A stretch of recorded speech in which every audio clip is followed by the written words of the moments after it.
গৃহ বিভাগ আৰু চৰকাৰ অধিক শক্তিশালী ৰূপত এই জাল নোট চক্ৰটো কৰায়ত্ব কৰিছে আৰু যিখিনি ইয়াৰ লগত জড়িত হৈ আছে আটাইবিলাকক কৰিব পাৰিবলৈ সক্ষম হ'ব আমাৰ বিশ্বাস আছে। দেখা যায় যে বিশেষ সম্প্ৰদায়ৰ লোকে জাল নোটৰ ক্ষেত্ৰত বিশেষভাৱে তেওঁলোকে কাম কৰি সেই সম্প্ৰদায় অকল জাল নোটে নহয়, অসমত যিমান দেশখনত যিমান কুটাঘাতমূলক কাম হয়, দেশখনত যিমান অসামাজিক কাম হয়, ড্ৰাগছ স্প্লেণ্ডাৰ, জাল নোট, আনকি আৰ্মছৰো বোধহয় লাহে লাহে চলিব, এনেকুৱা পৰিৱেশলৈ লৈ যাবলৈ বিচাৰিছে, কিন্তু নোৱাৰিব। কাৰণ দেশত শক্তিশালী চৰকাৰ আছে, ৰাজ্যত শক্তিশালী চৰকাৰ আছে। ড্ৰাগছৰ ব্যৱসায়ীসকলক বা ড্ৰাগছৰ বেপাৰীক এনকাউণ্টাৰ কৰিব লাগে, এই কথা আজমলে কৈছে। তাৰ বিপৰীতে কিন্তু কংগ্ৰেছৰ দেখিবলৈ পোৱা গৈছে বিৰোধী দলৰ ৱাজেদ আলী চৌধুৰীয়ে কৈছে এনকাউণ্টাৰ বিৰোধিতা কৰিছে কংগ্ৰেছ দলে, আৰু তাৰ বিপৰীতে আকৌ কৈছে আজমলে যে কংগ্ৰেছ জড়িত, সেইকাৰণে এনকাউণ্টাৰ নিবিচাৰে। কি ক'ব? হাস্যকৰ কথা।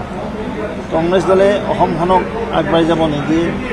কংগ্ৰেছ দলে ৰাজ্যখনক সুন্দৰভাৱে পৰিকল্পিতভাৱে আগবাঢ়িব নিদিয়ে, আৰু সেইকাৰণে তেওঁলোকে প্ৰতিটো কথাতে বিৰোধিতা কৰে। তেওঁলোকে এটাই কথা, কেৱল বংগীয়মূলকসকলক কিদৰে ইষ্টাব্লিছ কৰিব পাৰে, আৰু সদায় তেওঁলোকৰ শাৰীত থাকি তেওঁলোকে ভাল পায়।